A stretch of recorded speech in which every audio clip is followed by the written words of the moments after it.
Alors, le Carrefour développe depuis longtemps maintenant la volonté d'observer les évolutions sociétales et pour ce faire, une commission particulière travaille au sein du CNAEMO, le COR, Carrefour d'observation, de ressources et de recherche. Marie-Christine Leur en assume la responsabilité. Elle nous en présente maintenant le travail.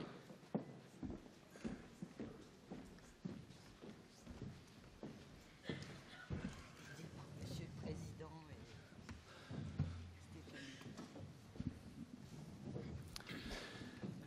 Bien alors, comme je l'ai dit...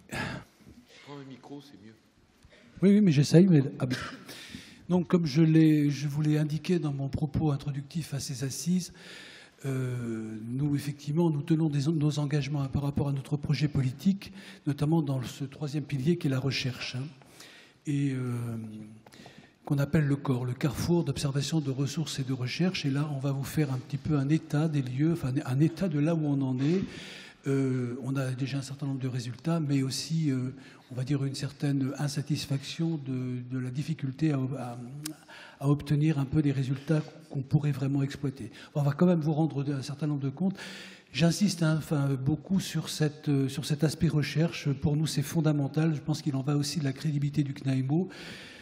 Comme je le disais encore en Assemblée générale hier, nous avons été interpellés plusieurs fois par les autorités, par les pouvoirs publics, qui étaient, on peut le dire, assez sensibles à nos arguments, mais évidemment, ils nous demandaient « avez-vous des chiffres ?» Et je pense que dans l'époque où on est, les arguments sont essentiels, c'est vraiment le plus important, mais pour être entendu, il faut aussi pouvoir les objectiver et les soutenir avec des chiffres. Donc voilà, je vais passer la parole à Marie-Christine.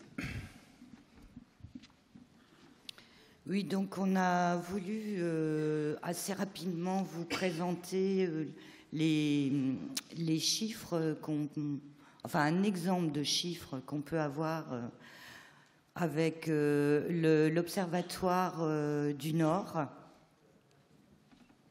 Donc si on peut avoir le PowerPoint. En fait, depuis 2005,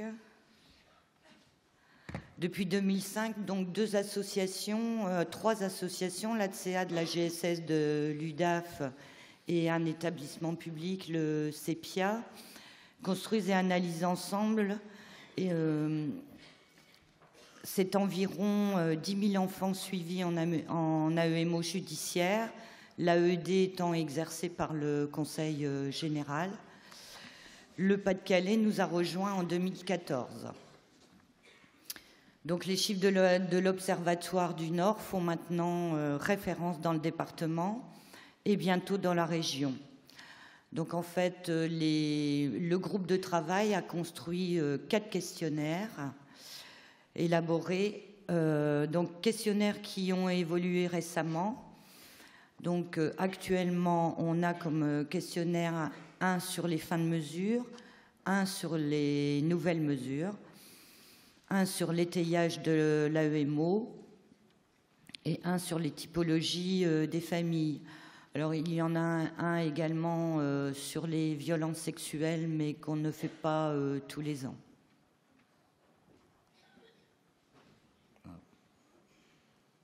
Donc, rapidement, le questionnaire concernant les nouvelles mesures interroge les motifs du signalement, donc la qualification de la maltraitance, les éléments de danger concernant l'enfant et les éléments de danger concernant la famille. Celui concernant les fins de mesure interroge les motifs de fin d'intervention.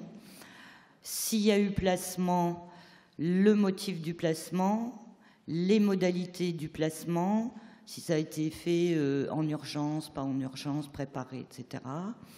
Le type de placement souhaité et le type de placement réalisé pour pouvoir regarder si on réussit à avoir le type de placement souhaité. Le questionnaire étayage des familles, donc c'est un questionnaire qu'on fait sur tous les mineurs suivis au 31 décembre. Il regarde la diversification et le renforcement des accompagnements. Donc tout ce qui concerne, bon, ben, vous l'avez là sur le PowerPoint, donc co-intervention, double mesure, etc. Il regarde également les supplémences de prise en charge, donc avec leur nature et leur modalité. Il regarde également le réseau et les partenaires.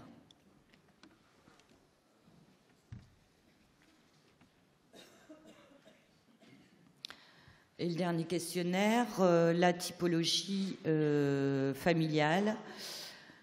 Donc on regarde le lieu d'hébergement du mineur, les conditions de ressources, la nature du logement, les conditions de logement, les catégories socio-professionnelles des parents et la problématique dominante. Donc en fait, les chiffres que l'on collecte nous permettent de faire une comparaison sur plusieurs années, une comparaison par direction territoriale, une comparaison par association. Et oui, à l'interne, tiens, j'ai pas fini. À l'interne du service, on peut également faire une comparaison. Non, à l'interne des associations, on peut faire une comparaison par service, et à l'interne du service, on peut faire une comparaison par travailleur social. Alors, voilà. Là, je vous ai mis quelques petites diapos que j'ai récupérées dans des présentations qu'on a déjà faites. Bon, par exemple, ici, vous voyez l'évolution du nombre de mineurs suivis et le taux de placement de 2005 à 2015. Donc, c'est un exemple de chiffres. Alors ça, par exemple, c'est des chiffres... D'ailleurs, c'est à l'origine de l'Observatoire du département du Nord, parce qu'à chaque fois qu'on rencontrait le Conseil général, il nous sortait des taux de placement des services d'AEMO avec lesquels on n'était absolument pas d'accord. Et à ce moment-là, on s'est dit, les trois associations, on s'est dit, bah, faut quand même qu'on prenne les moyens d'avoir nos propres chiffres. Et donc, c'est un petit peu comme ça que s'est construit l'Observatoire du Nord. Donc maintenant, quand on se retrouve devant le Conseil général, on a les mêmes chiffres, les trois associations ont les mêmes chiffres. D'ailleurs, vous voyez les logos des associations en bas. Donc une autre manière de présenter le taux de placement, là vous l'avez par direction territoriale. D'ailleurs, on peut constater que le territoire est beaucoup plus déterminant sur le taux de placement, mais d'autres items. Le territoire est beaucoup plus déterminant sur les écarts que l'association, par exemple. Voilà. Donc, par exemple, moi je suis directrice des services de Flandre maritime, Flandre intérieure, et le taux de placement a explosé en 2013, et ça nous a permis avec les équipes d'essayer de faire un focus justement sur la question du placement pour essayer de comprendre ce qui s'est passé. Bon, on avait une petite idée, hein, mais bon, les impressions, c'est bien de pouvoir aussi les valider par des chiffres. Et donc, ça nous a permis de faire un focus et de comprendre et de pouvoir faire valoir que les situations placées étaient essentiellement pour des questions de cumul de problématiques, d'épuisement, d'étayage. Et ça a permis quand même de rassurer à la fois la directrice et les collègues. Les éléments de danger concernant la famille, donc vous avez Vous vous souvenez, le questionnaire, il regarde la maltraitance, le danger concernant la famille et le danger concernant l'enfant. Donc là, vous avez un exemple aussi de chiffres que l'on peut sortir sur les motifs de signalement. Je vais assez rapidement parce que Stéphanie va vous présenter aussi après les résultats les premiers résultats de l'observatoire du CNAIMO. Là, des chiffres concernant les éléments de danger concernant l'enfant, les motifs de fin de mesure.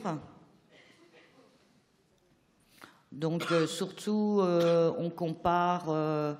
Quand on nous oppose le taux de placement, on peut aussi opposer le pourcentage concernant les PUS liés à mesure évolution favorable.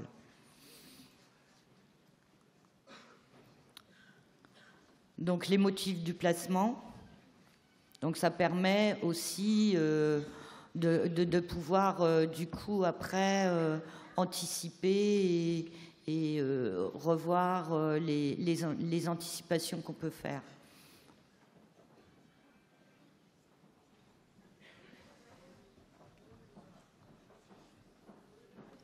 Donc les principaux motifs de placement, je ne sais pas si vous voyez là. Non, ah, je vois. Moi non plus. C'est trop flou.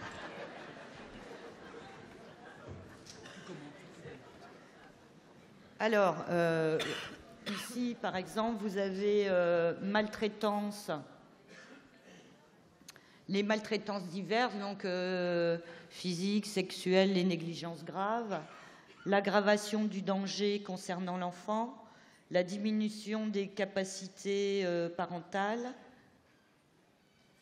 et la mesure n'arrive plus à ses effets. Plus ou pas.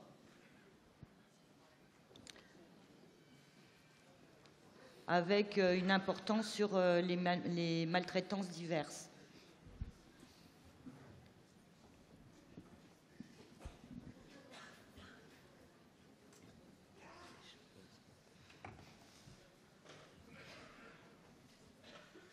Oh là. Oh.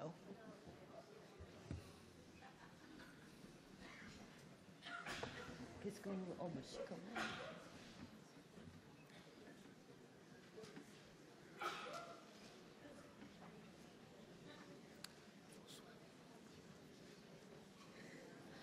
Bon, là, c'est des chiffres concernant le questionnaire étayage. Donc, on regarde, par exemple, le taux de co-intervention, d'intervention avec un psychologue ou à plusieurs professionnels.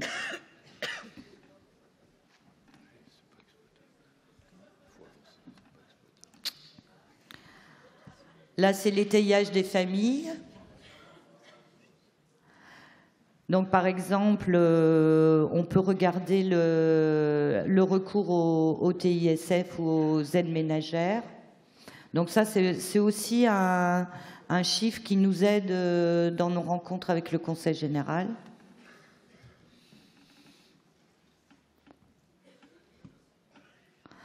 On regarde aussi l'évolution des actions collectives à destination des enfants et des parents.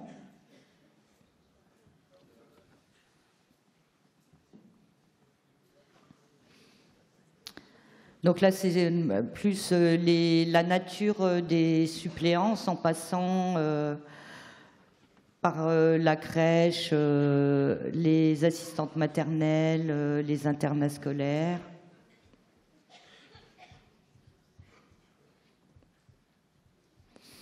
Et là, on regarde l'implication du travail avec les partenaires et le réseau. Donc là, par exemple, on regarde le partenariat avec les services sociaux.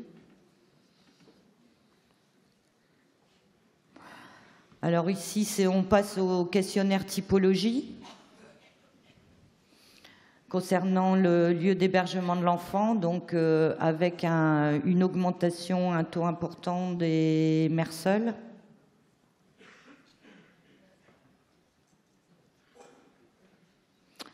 Les conditions de logement. Alors effectivement, il y a 66% de logements adaptés, mais du coup, à l'inverse, ça fait quand même 34% des familles qui vivent dans des conditions de logement difficiles.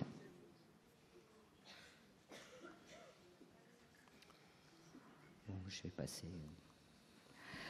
Les problématiques dominantes. Donc, pour ce questionnaire-là, les travailleurs sociaux ont la possibilité de cocher 3 problématiques. Et bien souvent, ce n'est pas suffisant. Mais bon, en tous les cas, les chiffres qui sortent sont les problématiques qui sont saisies le plus. Donc, avec bien évidemment toujours les fameuses carences éducatives qu'on n'a toujours pas réussi à détailler plus. Donc, ça touche bien évidemment les questions d'autorité, des difficultés d'autorité, d'enfants livrés à eux-mêmes, etc. Les conflits, les séparations difficiles et conflictuelles. Donc c'est quand même les deux problématiques les plus importantes, avec les conflits conjugaux qui augmentent de plus en plus.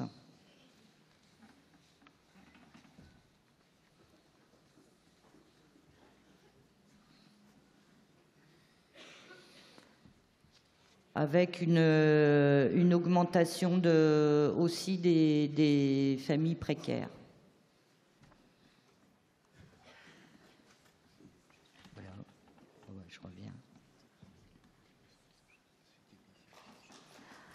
Voilà, je vais passer merci à Stéphanie qui va vous présenter les résultats, les premiers résultats de l'Observatoire du CNAIMO. Bonjour à tous et à toutes. Donc je vais vous présenter les premiers résultats du Carrefour d'observation, de recherche et de ressources. Excusez-moi. Sachant que, avant de parler des chiffres, je voudrais faire quand même quelques préalables. Je veux bien le pouvoir. Quelques préalables, notamment autour de l'exploitation de ces résultats. Aujourd'hui, nous n'avons pas un nombre suffisant de réponses pour réaliser une enquête statistique fine.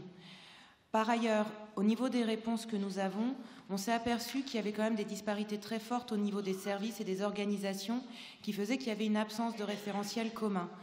Qui dit absence de référentiel commun dit une disparité de réponses qui fait que sur un plan statistique, on ne peut pas tout traiter, y compris des réponses qu'on a eues. Donc c'est une vraie problématique autour de ça qui complique réellement la mise en place de cet observatoire. En même temps, c'est déjà une première donnée, puisque ça veut dire qu'on est vraiment dans une diversité importante au niveau des services en France. Pour illustrer, je vous ai mis donc le nombre de réponses sur lesquelles on se basait, en vous différenciant 2 diapos. La capacité habilitée, où là on a 39 associations répondantes, ce qui veut dire quand même qu'on est sur un panel de mineurs concernés à 33 592, ce qui est énorme et ce qui permet d'avoir une vraie base de recherche. Pour autant, pour faire cette étude statistique, on s'est basé sur le nombre de mineurs suivis par activité, parce que c'était là où était rempli le maximum de réponses exploitables. Donc là, on va toucher, sur tous les chiffres qui vont suivre, 37 associations pour 29 882 mineurs. Là encore, on est sur une base statistique qui est importante, avec malgré tout peu de réponses. Donc ça donne une idée de ce qu'on pourrait faire avec un nombre de réponses important. Très majoritairement, on va toucher le secteur judiciaire puisque 91% des mineurs concernés par les chiffres sont suivis en AEMO judiciaire. La présentation, je vais vous la faire en 2 temps, vous donner quelques chiffres au niveau des organisations pour expliquer un petit peu plus ce que je vous disais sur vraiment des disparités entre les services. La première chose, c'est la norme dont on parle tous très régulièrement. Et on s'aperçoit qu'on a une norme, donc en moyenne en France, 28,49 sur les 37 associations concernées, 28,49 pour l'AEMO judiciaire, 12,86 pour le renforcement, 26,11 pour l'AED. Ces chiffres, il faut les pondérer, parce qu'on s'aperçoit que si on prend d'autres modes de calcul, on a une norme médiane, par exemple pour l'AED, qui est à 27. Ce qui veut dire qu'il y a autant de services où la norme est supérieure à 27 que de services pour lesquels la norme est inférieure à 27, avec des valeurs qui s'échelonnent de 16 à 30. Donc là encore, ces chiffres, si on les met en perspective, ça permet de dire, voilà, il y a des services d'AED avec une norme à 16, il y a des services d'AED avec une norme à 30. Est-ce qu'on parle des mêmes réalités ? Ensuite, là, on a parlé de la norme par travailleur social. Alors, celui-là, je sais, il est un peu compliqué, mais il faut le pondérer par rapport aussi au nombre de professionnels intervenant auprès de l'enfant. Donc là, vous avez, dans un premier temps, la première courbe, c'est le nombre de mineurs par psychologue. Donc, vous voyez qu'on est sur des chiffres qui sont pour le coup beaucoup plus important, puisque les psychologues suivent en moyenne, sont concernés en moyenne par le suivi de 400 mineurs. Pour 409 mineurs pour l'AEMO généraliste, 219 pour le renforcement, 424 pour l'AED. Vous avez ensuite le taux d'encadrement, donc le nombre de mineurs suivis par ETP d'encadrement, le nombre de mineurs suivis par le personnel administratif. Je vous ai remis le nombre de mineurs suivis par travailleur social. Et on arrive du coup à un chiffre qui est quand même pas inintéressant, qui est de dire que tout corps de métier confondu, les mineurs, par professionnel, si on fait une moyenne par tout corps de métier confondu, on arrive à 19,32 pour l'AEMO généraliste, 11,82 pour l'AED, 19,26 pour... 11,82, excusez-moi, pour le renforcement, 19,26 pour l'AED.